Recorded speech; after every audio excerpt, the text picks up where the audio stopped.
Alors moi, un peu plus d'appétence pour les sujets du chiffre, de la finance. C'est une des particularités de d'EY, hein, c'est cette chance qui est offerte aux collaborateurs de pouvoir évoluer dans différents métiers.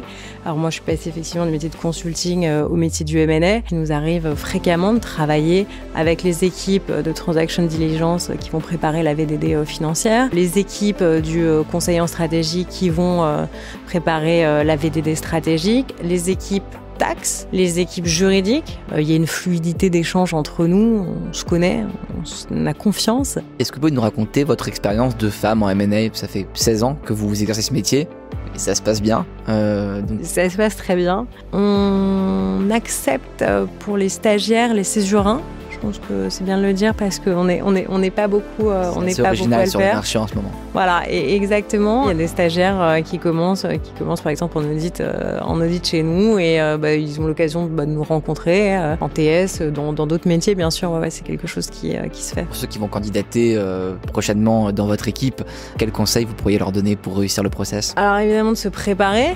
On est là pour ça. Exactement. Bonjour, je m'appelle Guillaume Pommier, je suis un ancien banquier M&A de Lazard et le cofondateur de Training You, la première plateforme de préparation aux entretiens en corporate finance, finance de marché et conseil en stratégie et management. Je vous souhaite la bienvenue dans la deuxième saison du Career Insight, le podcast créé par Training You pour mettre en avant des personnalités inspirantes qui évoluent dans ces domaines. Si vous cherchez un stage ou un CDI, ou si vous êtes simplement curieux d'en savoir plus sur ces métiers, le podcast est fait pour vous. Je vous souhaite une bonne écoute et un bon visionnage. Bonjour Julie Van de Velde. Bonjour Guillaume. Vous êtes partner M&A au sein du cabinet EY. Merci d'avoir accepté notre invitation dans le Career Insight. La première question du podcast, elle est toujours très générale. Est-ce que vous pouvez revenir sur votre parcours ? Bien sûr, et merci de m'avoir invité. Moi, j'ai commencé à travailler chez SFR à la direction financière. J'ai ensuite rejoint EY 2 ans après, d'abord dans les métiers du consulting, et puis enfin au sein de l'équipe M&A, où je suis depuis 2008 maintenant, et donc associée au sein de cette équipe et en charge notamment des sujets de recrutement, enfin des sujets de talent, RH, recrutement, staffing en particulier. On va revenir sur les différentes étapes de votre parcours, mais la première étape, ce sont vos études et le début de carrière. Vos études, vous les réalisez à l'ISG, une école de commerce. À ce moment-là, aviez-vous déjà construit une ébauche de projet professionnel ou pas du tout ? Pas du tout. Pas du tout. Je dois dire que voilà, le bac, l'école, je savais pas exactement, voire pas du tout ce que je voulais faire. Donc je me suis dirigée vers quelque chose d'assez large avec des parents autodidactes qui m'avaient pas forcément indiqué la voie. Donc quelque chose d'assez large et un projet pas construit à cette époque. Alors vous intégrez l'ISG. C'est parfois difficile de s'orienter et de trouver ses premières expériences professionnelles quand on est dans les études à l'école. Comment ça s'est passé de votre côté ? Alors déjà, effectivement, il faut que le projet se construise et on commence à avoir une appétence pour certains sujets. Alors moi, un peu plus d'appétence pour les sujets du chiffre, de la finance, sans parfaitement savoir ce que ça voulait dire à l'époque. Est-ce que c'est a priori pas de la finance de marché? C'est pas quelque chose, je trouvais ça assez abstrait. Donc plutôt finance d'entreprise, corporate. Et ensuite discuter avec des gens, échanger pour trouver une société dans laquelle commencer ses premières expériences. Et donc j'ai choisi de faire ce stage de fin d'études chez SFR. À la direction financière. Pourquoi un peu par opportunité. Et puis c'était, alors il faut revenir 20 ans en arrière. SFR, c'était et c'est toujours, c'était une entreprise en pleine croissance, jeune, dynamique, avec des nouveaux services, la télé sur le téléphone, les jeux et autres. Donc un environnement assez stimulant, dynamique et jeune. Vous allez convertir ce stage puisque vous commencez votre carrière professionnelle chez SFR en tant que business analyst. Alors, qu'est-ce qui vous a attiré dans ce poste ? En quoi ça consistait, ce rôle, et quelles étaient vos principales missions ? Alors, ça consiste essentiellement en beaucoup de contrôle de gestion, hein, donc d'analyse de la performance. Alors, j'ai fait plusieurs BU chez SFR. À l'époque, il y avait ce qui était carte prépayée et compte bloqué, et après plutôt tout ce qui était abonnement. Donc, c'est vraiment une analyse mensuelle des résultats à travers les ventes de téléphone, l'ARPU, le revenu, des coûts d'acquisition par client. C'était une époque aussi, je vous disais, où il sortait pas mal de nouveaux services, les jeux, la télé. Et une de mes missions avait été d'essayer de créer un PNL par activité de service pour savoir quelle était la rentabilité de ces nouvelles SMS, MMS et autres. Après 2 ans chez SFR, c'est une première rupture dans votre parcours professionnel. Vous quittez SFR pour rejoindre EY, qui est l'un des principaux cabinets de conseil pluridisciplinaires au niveau mondial, membre d'ailleurs du fameux Big Four, avec Deloitte, KPMG et PwC. Pourquoi ce choix? Le métier que j'exerçais chez SFR était intéressant, m'a appris énormément de choses. Néanmoins, voilà, il y avait cette récurrence dans les tâches, avec quelque chose qui se répétait relativement, en tout cas de manière mensuelle. Et j'avais envie de découvrir d'autres choses, j'avais envie d'apprendre de nouvelles choses, et puis pas nécessairement dans ce secteur des télécoms qui effectivement était dynamique en croissance, mais pour lequel j'avais pas une appétence particulière plus que pour un autre secteur. Donc l'idée pour moi, c'était un peu de réélargir en fait le champ des possibles en allant dans un cabinet de conseil EY avec une vraie dimension internationale, c'est ce qui m'intéressait aussi, et avoir la possibilité d'apprendre d'autres choses, de découvrir le métier du conseil, des clients différents, d'apprendre. Pouvez-vous nous présenter le cabinet EY et ceux qui le différencient de ses principaux concurrents, par exemple ceux que j'ai cités juste avant? Cabinet EY, c'est à peu près 400 000 personnes dans le monde, 700 bureaux, 150 pays, avec 4 service lines principales. Alors d'abord les métiers de l'audit, c'est ce pourquoi le cabinet est le plus connu et le gros des effectifs. C'est aussi le conseil, tout ce qui est consulting dans divers secteurs qui vont être les ressources humaines, IT, supply chain par exemple. C'est également les métiers du juridique et du fiscal, tout ce qui est cabinet d'avocats avec des compétences aussi bien en fiscalité qu'en contentieux, droit des affaires, M&A également. Et puis, c'est SAT, stratégie et transactions. Alors peut-être plus vous parler de SAT parce qu'évidemment c'est ce que je connais le mieux. Au sein de SAT, c'est à peu près 500 personnes, à peu près 200 personnes qui font du TS, financier. Et c'est à peu près la même 110 personnes, je dirais, en stratégie. Les équipes Parthénon. Et ça, c'est clairement un des éléments différenciants, je pense, d'EY et du département transaction au sein d'EY. C'est une équipe stratégie, plus d'une centaine de personnes, avec une vraie marque et qui nous différencie assez largement, je pense, à mon sens, de nos concurrents en Big Four. Et puis, c'est aussi les métiers de l'évaluation, du restructuring, TSE et enfin du M&A, mais ça, on va en reparler. Alors, à votre arrivée chez EY, vous n'intégrez pas directement les équipes M&A, non, vous rejoignez le département Business Risk Services en tant que consultante en gestion des risques, en contrôle interne.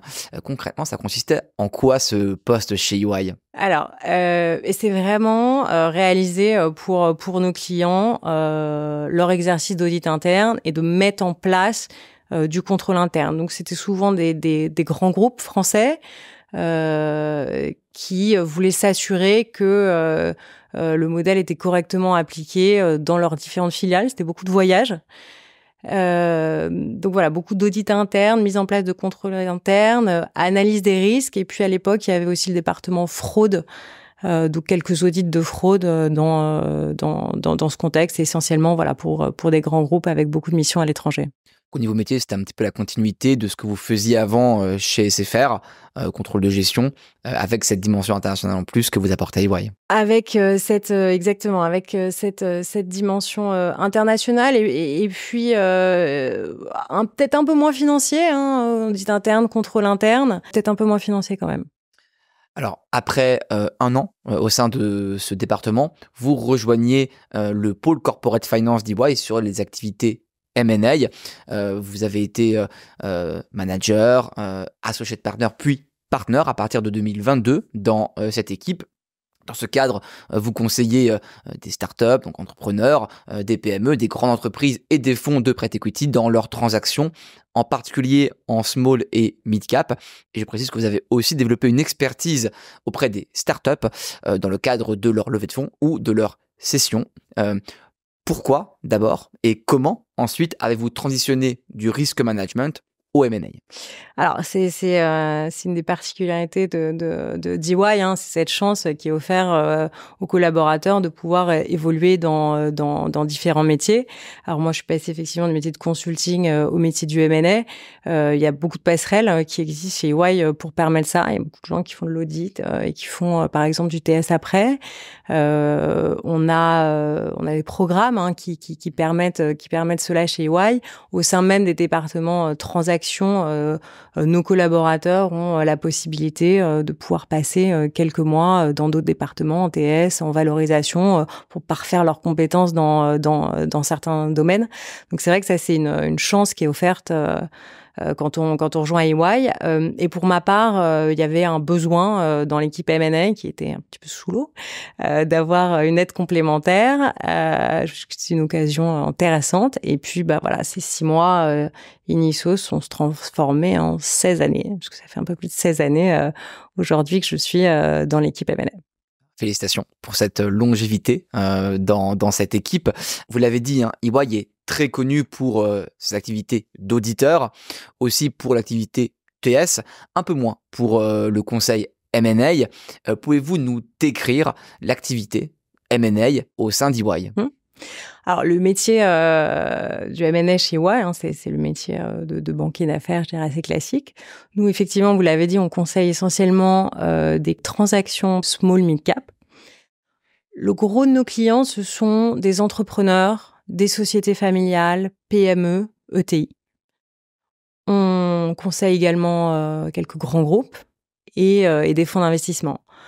Nos expertises, je dirais qu'il y en a 4, de manière assez classique, le M&A, mandat d'achat, mandat de cession, recomposition du capital, situation spéciale, tout ce qui va être sujet difficile, complexe, par exemple du carve-out, activité sous-performante, un marché en difficulté. 3e expertise, tout ce qui va être debt advisory.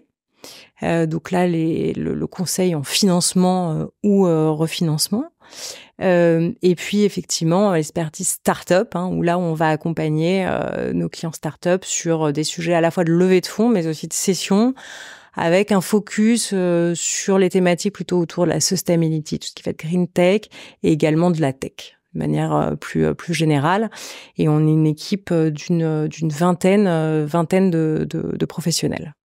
Comment est structurée l'équipe à l'intérieur de ces 20 personnes et est-ce que directement on peut travailler sur l'ensemble de ces 4 verticales que vous avez mentionnées? Exactement. Je pense que ce qui est intéressant quand on nous rejoint, que ce soit en stage ou en CDI, hein, c'est que personnes qui nous rejoignent travaillent sur l'ensemble de ces thématiques. On considère qu'elles sont parfaitement complémentaires et nécessaires. D'avoir des compétences, un vernis sur tout ce qui est financement, c'est absolument nécessaire.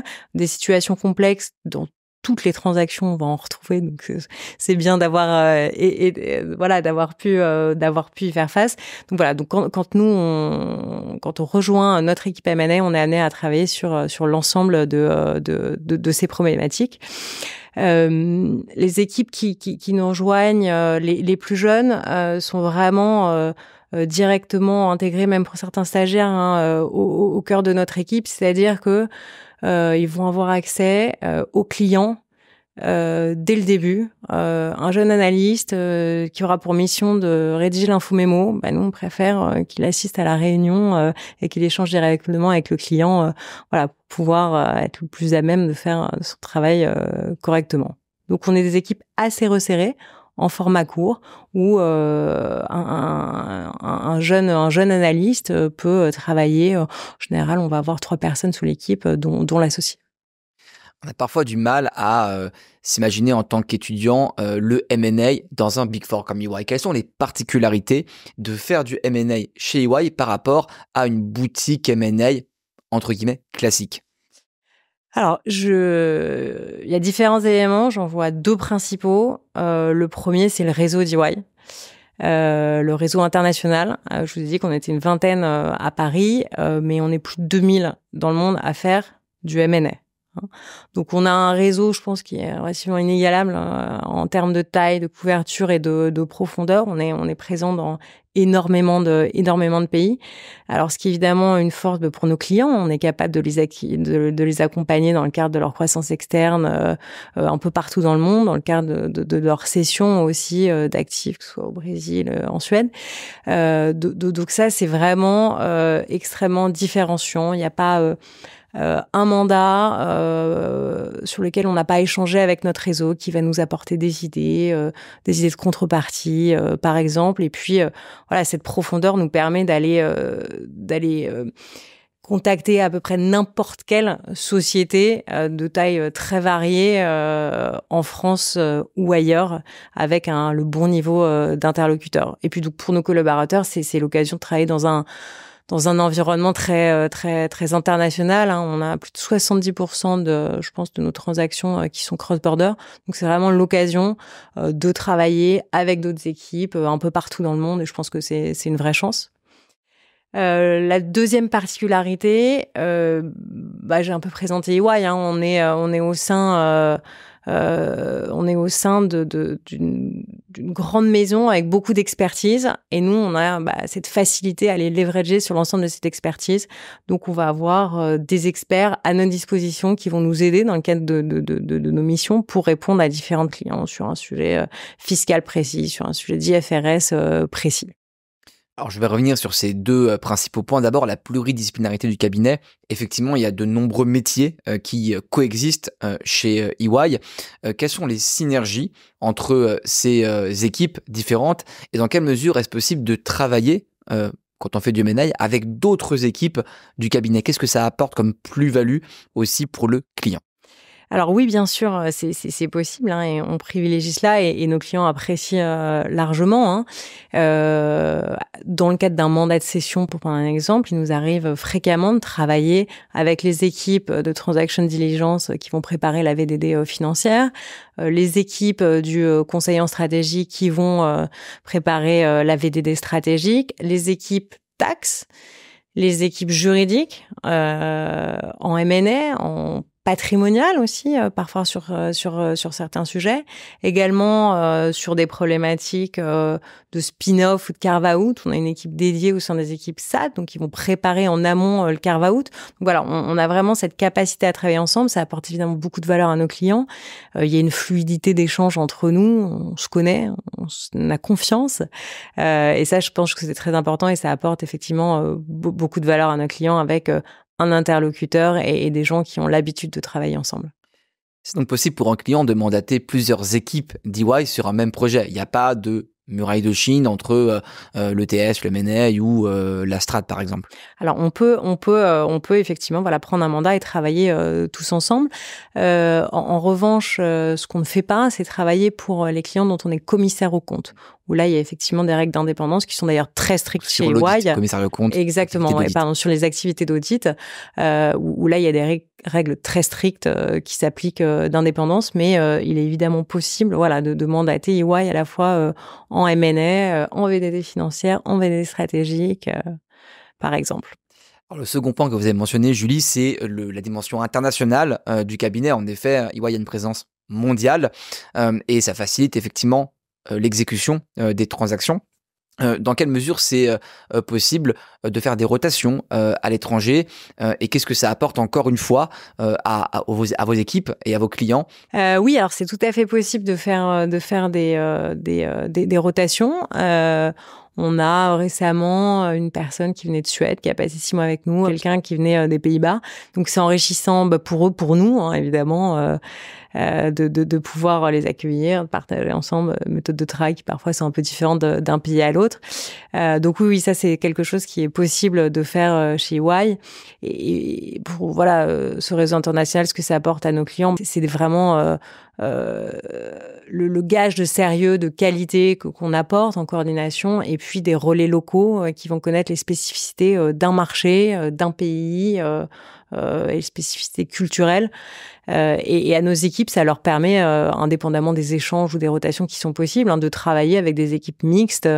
Je vous citais l'exemple du Brésil où on a récemment fait une transaction où là, nos équipes travaillaient avec les équipes brésiliennes en coordination, par exemple.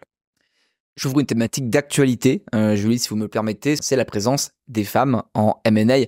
Elles sont moins présentes que les hommes dans ce domaine. Vous êtes une femme, donc très bon exemple aussi pour parler de ces sujets. À votre avis, pourquoi le taux de féminisation du M&A est faible? Alors c'est une excellente question. Je suis pas sûre d'avoir toutes les réponses. Je pense qu'une partie de la réponse est quand même dans la question. Effectivement, il y a très peu de femmes aujourd'hui, en tout cas pas assez dans ce milieu, et que pour des étudiants, on se dit bon, pas beaucoup de femmes, bon, pourquoi ça doit pas être fait pour moi, sans trop savoir pourquoi en réalité. Je pense qu'on a un déficit d'image sur certaines thématiques, que sont peut-être la pression, l'équilibre, vie pro, vie perso, peut-être dans l'imaginaire de certaines étudiantes, difficilement compatible avec un rôle de maman, avec la maternité, par exemple. Est-ce que vous pouvez nous raconter votre expérience de femme en M&A? Ça fait 16 ans que vous exercez ce métier et ça se passe bien. Donc... Ça se passe très bien. Je dois dire que je pense que mon expérience de femme n'est pas tellement différente à mon sens que l'expérience d'un homme. Pour ma part, j'ai jamais rencontré de difficultés particulières ou ressenti de difficultés particulières à être une femme. Alors l'infériorité numérique, oui, effectivement, on se sent parfois seul, mais à part ça, voilà, j'ai eu cette chance de jamais avoir rencontré des comportements pas adéquats. Et puis c'est sûrement lié au fait aussi que j'exerce ce métier chez EY. EY est particulièrement soucieux, je pense, de ces problématiques. Je suis la maman de 2 petits garçons qui ont 5 ans et 7 ans. J'ai pu réaliser de maternité dans les meilleures conditions, prendre mon congé maternité, revenir comme si j'étais jamais partie. Pour autant, avec à mon retour cette flexibilité offerte par EY, d'être capable de vraiment concilier mon métier et puis mon rôle de maman. Vous l'avez dit, hein, les filles postulent moins que les garçons pour des stages et aussi pour des CDI. Qu'est-ce que vous aimeriez leur dire à ces étudiantes pour les inciter à postuler davantage, en particulier chez EY?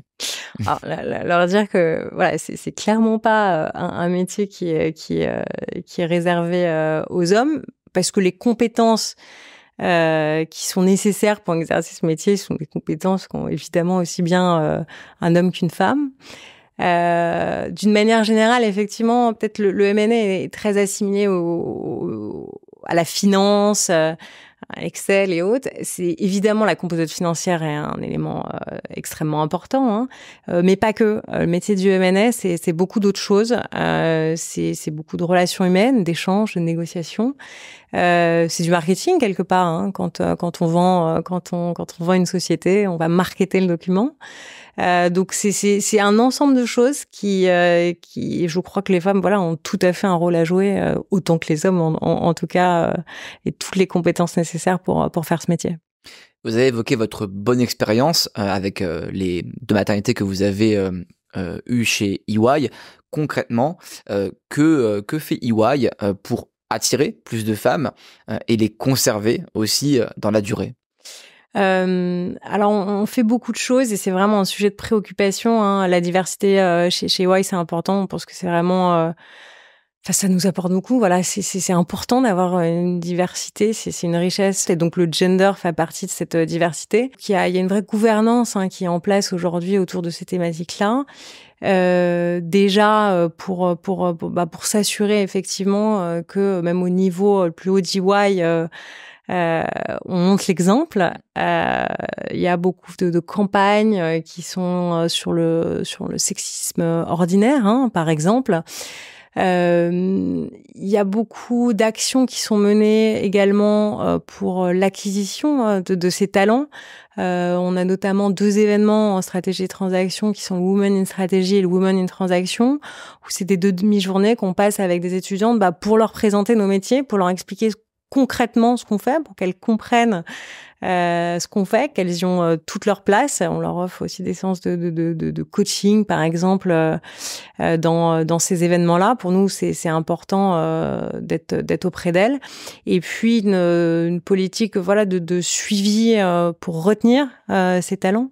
Donc pour être en mesure d'offrir une certaine flexibilité, d'adapter, hein, d'avoir un équilibre perso qui soit compatible avec une vie de maman par exemple, et du coaching, du sponsoring, beaucoup de réseaux féminins au sein d'EY pour avoir cette liberté, cette capacité à échanger sur des problématiques que peuvent rencontrer des femmes.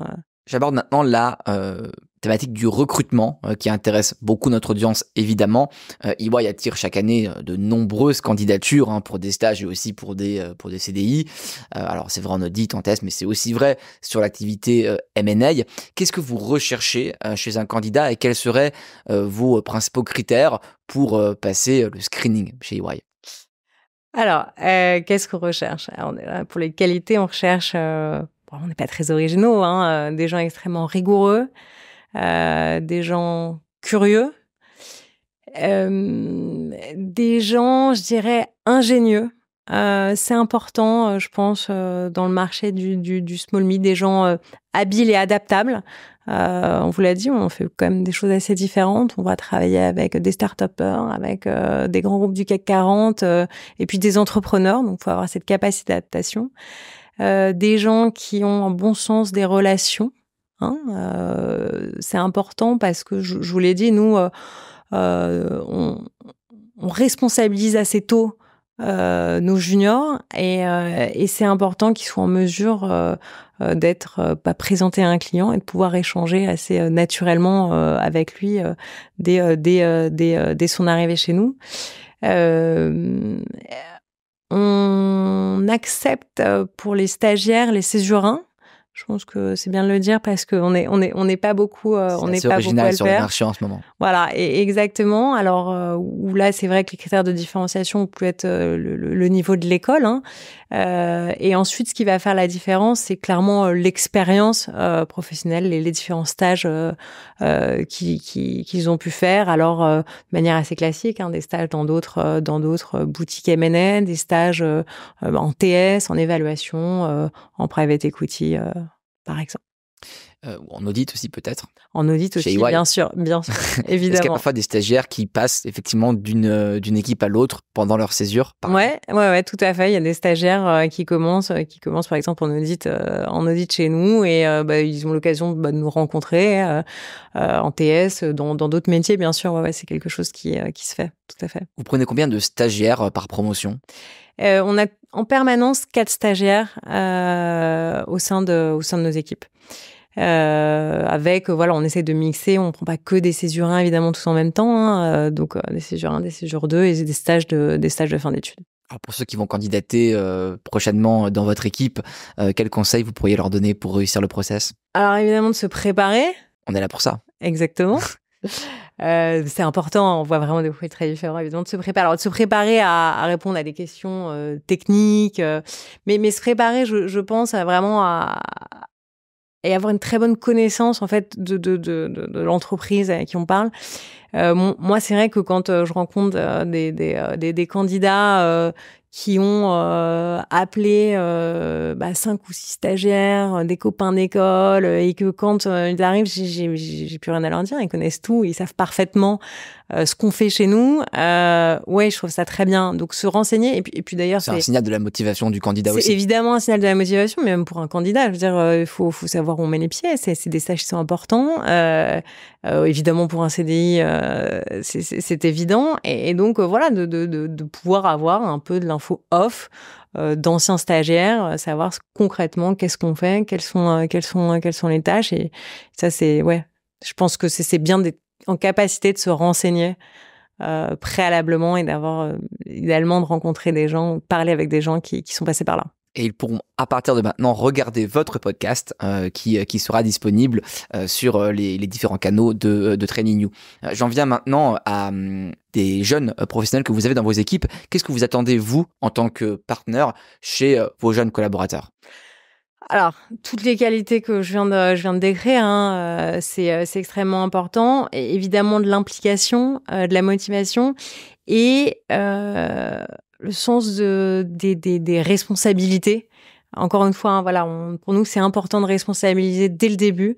Donc, avoir cette capacité à accepter d'être responsabilisé dès le plus jeune âge. Évidemment, je l'ai pas dit, mais l'esprit d'équipe, c'est évident et extrêmement important. Ça fait de nombreuses années que vous êtes chez EY. Quelles sont les perspectives d'évolution ? Comment on passe les différents grades au sein du cabinet ? Alors chez EY, on passe différents grades tous les ans. Il y a des évaluations qui sont réalisées, et puis on commence assistant débutant, expérimenté. Ensuite, on passe senior pour 3 années. Ensuite, au grade de manager, donc c'est l'équivalent d'un associate, pour 3 années. Et ensuite, senior manager. Et puis ensuite, associé. J'en viens maintenant à la dernière partie de ce Career Insight. C'est le traditionnel quiz du Career Insight. J'en rappelle les règles pour ceux qui nous écoutent. Ce sont des questions courtes de mon côté et des réponses courtes de votre côté. Ça vous va ? Je vais essayer de faire. Un mot pour définir EY. Excellence. La principale qualité d'un banquier d'affaires. Alors je dirais l'intelligence humaine émotionnelle. La question que vous aimez poser en entretien. C'est qu'on me raconte quelque chose qui figure pas sur le CV. Votre meilleur souvenir professionnel.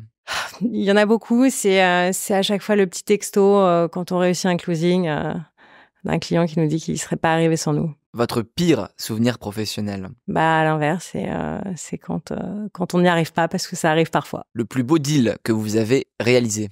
Alors, je pense par sa rapidité d'exécution, la vente de la société Grain d'Orge à Lactalis. Le deal le plus compliqué que vous avez géré. Il y en a beaucoup.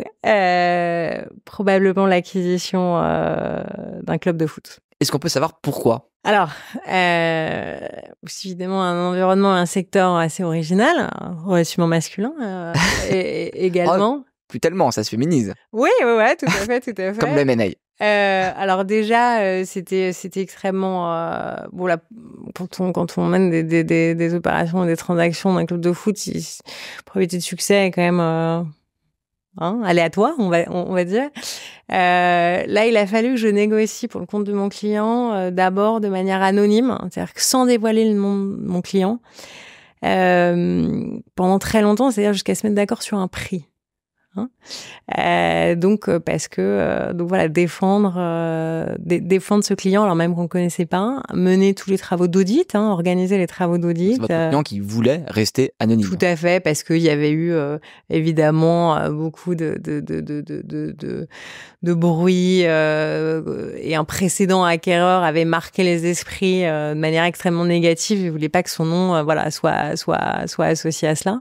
Donc ça, c'était effectivement assez difficile. Bon, négocier avec un président de club de foot, effectivement, c'est pas habituel. Et puis il y avait beaucoup d'autres choses à faire en fait en parallèle de ça. C'est négocier avec la DNCG, l'organe de contrôle, pour s'assurer qu'il n'y ait pas une relégation parce que le closing était pas tout à fait prévu dans le temps imparti par la DNCG. C'était négocier avec la ville à l'époque des franchises de loyer pour le stade. Voilà, donc un ensemble de difficultés et de complexités, à les convaincre aussi des petits actionnaires de réaliser cette transaction à des conditions qui pouvaient apparaître comme défavorables sur le moment. Et finalement, le deal s'est fait. Et finalement, le deal s'est fait. Et vous pouvez nous dévoiler l'identité de l'acquéreur maintenant? Oui, mais c'était toujours lui, c'était Vincent Volpe, qui a fait l'acquisition du HAC, le club doyen, et qui à l'époque était en Ligue 2 et désormais en Ligue 1. Qui remonte en Ligue 1 cette année ou l'année dernière, et on souhaite évidemment le meilleur au HAC pour cette saison. Dans un contexte difficile pour le foot français. Exactement. Le client qui vous a le plus impressionné?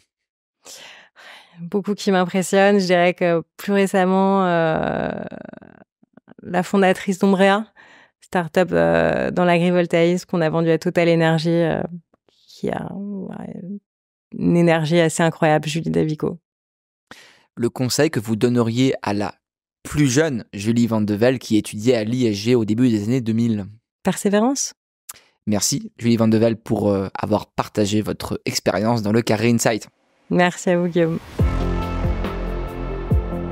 Merci d'avoir suivi ce podcast. Je vous donne rendez-vous pour un prochain épisode du Carré Insight. Pour retrouver les précédents épisodes du Carré Insight, mais aussi de notre autre podcast, Chose au Carré, rendez-vous sur YouTube, Spotify ou Apple Podcast. N'hésitez pas aussi à nous suivre sur LinkedIn, Instagram et TikTok pour être au courant de l'actualité de ces métiers et à vous abonner à la plateforme TrainingNow si vous cherchez un stage ou CDI pour booster votre préparation.